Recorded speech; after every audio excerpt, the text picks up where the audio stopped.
Please, can you take care of my mom? I was stunned as I looked down at my husband, who was imploring me without even glancing away. What do you mean by that? I was at a loss for words.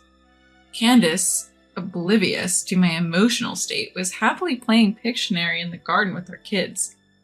What should I do now? I felt like I was on the edge of despair. My name is Jessie. I'm a 42-year-old stay-at-home mom. My husband, Cole, is 3 years older than me and works tirelessly as a teacher. He's busy even on weekends with club activities and is rarely home. Still, on his days off, he goes out of his way to spend time with us, so the kids and I love him dearly. We have 2 kids. Our daughter, Dina, is 10 years old. She's inching towards adolescence and rebelliousness, but she's still my cute daughter who sometimes falls asleep holding my hand. Our son, Kenton, is 5 years old. He's an active kid, always running around the local woods, but he's still my adorable son who loves to be held. We've been living with Candace in our in-laws' house for the past 2 years. Around 6 p.m., Candace, who had been preparing dinner with me, calls out to the kids. Dennis, Alicia, dinner's ready. Yes. Our children respond, although called by names that aren't theirs. Laura, come take a seat as well. I'm also addressed by a different name. Okay, thank you. Candace, who has no awareness of who her family members are. Let's eat. And so, our family gathers around the dinner table and Candace finishes her meal with a content look on her face. Oh right, I need to boil some water. Don't worry, I've got it. Oh really? How thoughtful of you. Candace seems content with my words, but as soon as she takes a bite of her meal, she mumbles, I need to boil some water. Don't worry, I've already taken care of it. Oh really? You're so attentive. No matter how many times they see this repetitive exchange, the kids don't bat an eye. It's just another day in our home. 2 years ago, Candace, who's living alone, had a nasty fall and broke her femur. A prolonged hospital stay left her mostly immobile. She became more absent-minded than before, probably because she was no longer as active when she lived alone. Each time we visited her in the hospital, we noticed that her conversation was becoming more disjointed. During this time, my husband, Cole, made an impassioned plea. I want to take Mom in. It threw us into a panic. We agonized over the decision, but ultimately couldn't bear to abandon gentle Candace. The kids loved her too, so we decided to take her in. At first, the children were confused, but they saw how happy it made Candace when they responded to her, and they accepted the new living arrangement. We all lovingly referred to her as Candy, and lived peacefully together. Then came an unwelcome intruder into our peaceful life. Lillian, Cole's older sister. How could you let Mom do household chores, Jessie? Aren't you ashamed as Cole's wife? Lillian, who'd shown her face after 6 months, frowned upon seeing Candace sweeping the floor. But doing chores actually keeps her energetic. Even the doctor recommended it. Stop making excuses. You're a stay-at-home mom living off Cole's income and Mom's pension. You're like a hyena. Is she really suffering from dementia? Or did you just say that so you could leech off her? What are you? She hardly visits, but acts as if she knows everything.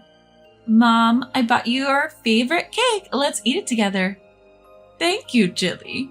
Candace is happy to see her daughter, but she'll probably forget about Lillian by tonight.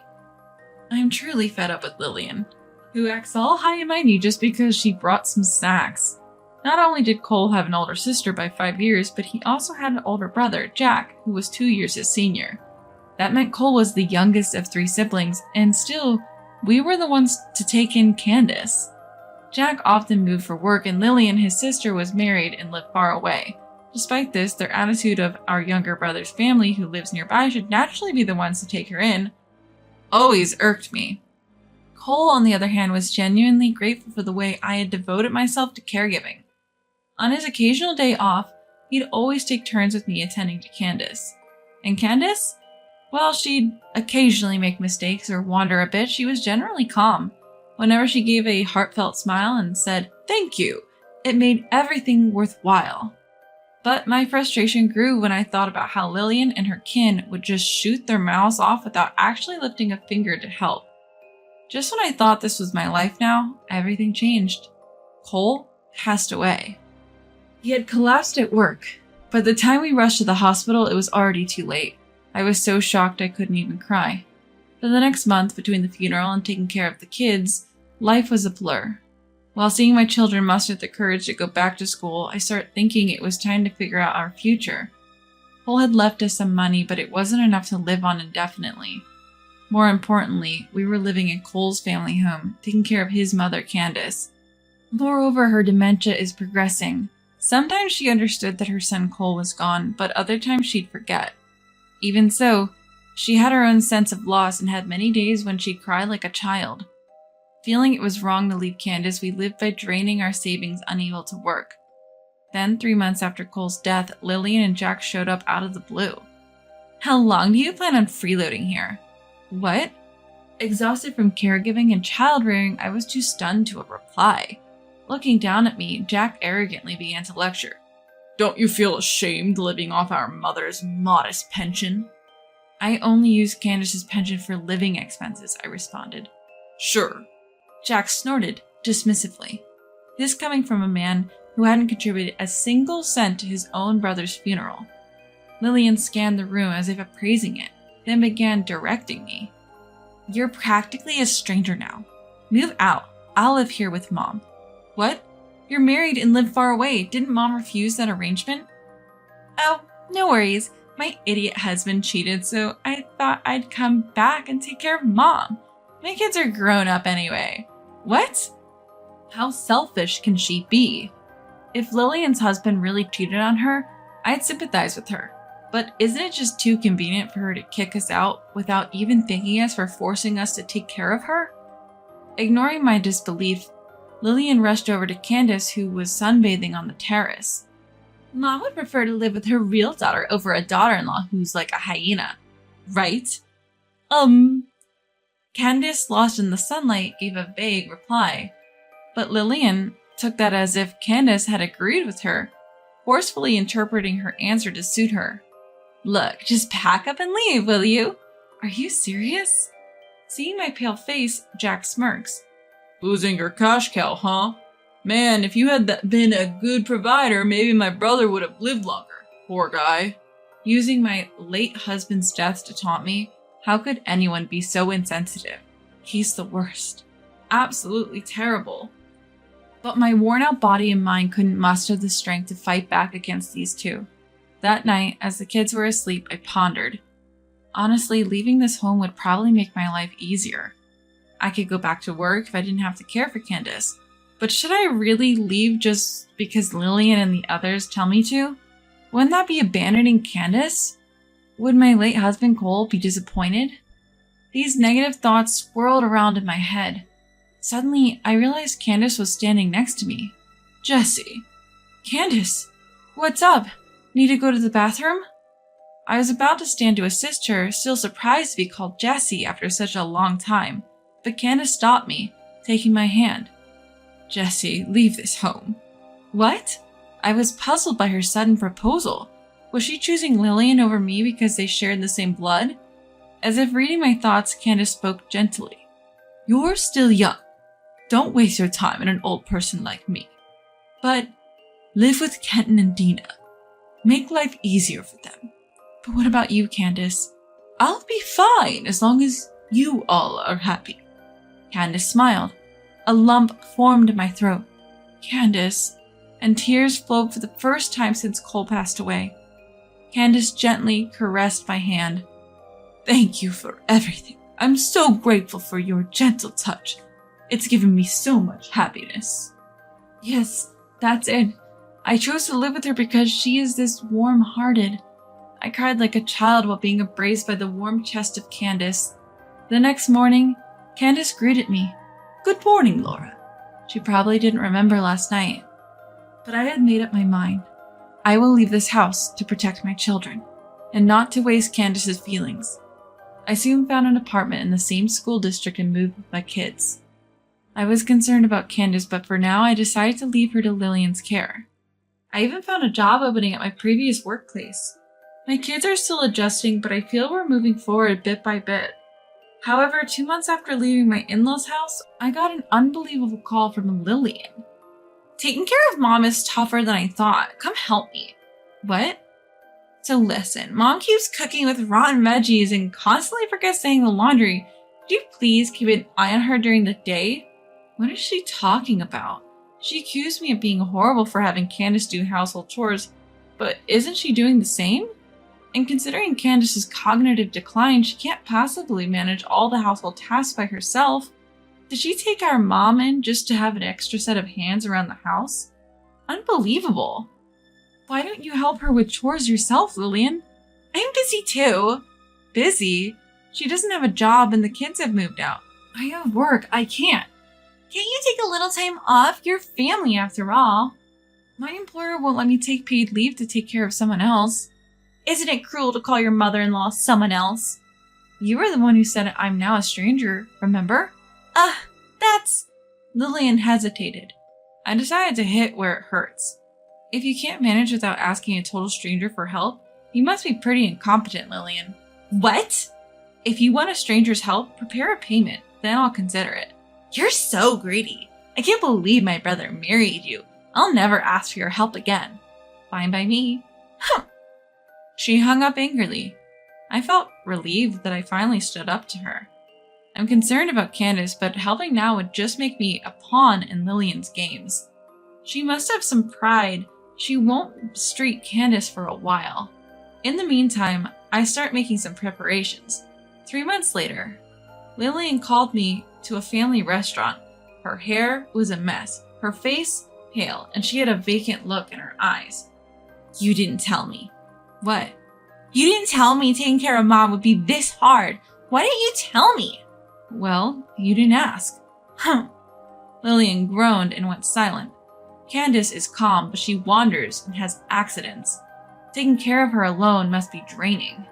If it wasn't for Cole and the kids, I couldn't have managed either. Lillian dug into her bag and pulled out a thick envelope, throwing it at me. Here, take this and help me. What? You'll do it for money, won't you? I was stunned by her audacity as I checked the envelope. Looks like about $100 bills. It must have been hard for her to part with that money, but she clearly doesn't understand the weight of asking for help. So can we consider this an advance payment? Huh? If you need me 5 to 6 days a week, that would roughly amount to $35,000 a year. Huh? Of course, if I move in, it'll cost more. What do you think? Upon hearing this, Lillian's mouth drops open in shock. She then screams, her face flushed red. Are you kidding me? How can you ask for so much money when you see someone struggling? Are you heartless? A devil? I don't mind being called a devil. Asking for help has its costs. I have my own kids to take care of. I don't have the luxury of volunteering. Ugh! You get it now. I'm not some stay-at-home mom leeching off my own mom and Cole. Ugh! If you're willing to pay $35,000, I'll work. But you might find it cheaper to place her in a facility. That's not fair to Mom. Oh, please. What's so unfair? I can't think of a situation worse than being treated like an intruder. It's safer with professionals than an amateur like you. But relatives, pension. So frustrating. So it's about appearances and money. Which is worse? Didn't you get alimony from your husband for his affair? That's... Wait, you didn't? Are you a saint, Lillian? Or maybe you're the one who cheated. Yikes. Lillian's shoulders jump in what seems like a funny manner. Guess I hit the nail on the head. She's probably been avoiding any talk of a divorce or alimony from her husband, claiming she has to care for her mother. So, the reliable one is Jack, your brother. Why not ask him for help or money? Your own flesh and blood should be far more reliable than an outsider like me, right? Lillian grinds her teeth. Good old loudmouth Jack. Probably uses his job relocation as an excuse to avoid lending a hand. Discuss what's best for Mom, like the close siblings you are. To avoid causing a scene, I quickly pay the bill and leave. After holding out for a while, it seems Lillian reached her limit. She took Candace and forcefully moved into Jack's home. Jack's wife and kids, disgusted by the arguments over Candace's care between Lillian and Jack, Feared they might get burdened with it too and left the house. That tells you how poorly Jack has been treating his family. Abandoned by his family and at a loss, Jack apparently told Lillian and Candace to leave the house. He said he'd pay for Candace's assisted living facility. About a year ago, Lillian, once full-bodied, had become incredibly thin. She told me, "I've decided to put Mom in a facility." I've been researching for 6 months and immediately suggested the perfect nursing home for Candace. Lillian, like a shell of her former self, was talking incoherently, but I took it as consent and started the admission process. Finally, Candace found her final home, and I could see her too. Now there's no need to worry about both of us collapsing, nor will we be berated by Lillian and Jack. I can talk to Candace freely and peacefully. This is the best way I can give back while raising my own children. Candace gently patted my hand, making me tear up just like she used to. "Something sad happened, huh? Don't worry. I'll protect you, Laura." She doesn't call me by my name, but Candace's hand and voice are still warm. "Thank you, Candy. I'll visit you a lot from now on." When I smiled, Candace also smiled joyfully. Since then, Candace has been peacefully living in the facility I chose for her. I'd heard Candace's family were fishermen, so I selected a quiet facility with a sea view. It's reassuring to see her enjoying a peaceful life, just as my preliminary research suggested. Candace is gentle and charming, so it seems she's popular with both staff and the residents. Whenever I visit, she's surrounded by people and looks happy. Meanwhile, Jack seems to be in a constant divorce mediation, unable to win back his family's hearts. Though free from caring for Candace, Lillian's income is zero, as Candace's pension is used for her facility fees. With no other option, she's working part-time, scolded by a boss 20 years her junior. She's also dodging talks of divorce and will likely face mediation soon. Lillian does visit Candace but avoids meeting me as it's awkward for her. I feel like my goal of ensuring peace for both Candace and our families has been achieved. Lillian can go live her own life. "Soon you should get married too, Laura." As we were walking by the beach, Candace murmured, "I wonder how old she thinks I am," as I reply, "if I find the right person." "You'll find a man with a gentle mother-in-law, like you because you're beautiful and kind," Candace assures me. That would be nice. I gently hold Candace's hand. I'd love to marry a man with a gentle mother-in-law like you, Candy. The comforting sound of the waves washing up on the sandy shore resonated in our hearts on that warm spring day by the ocean.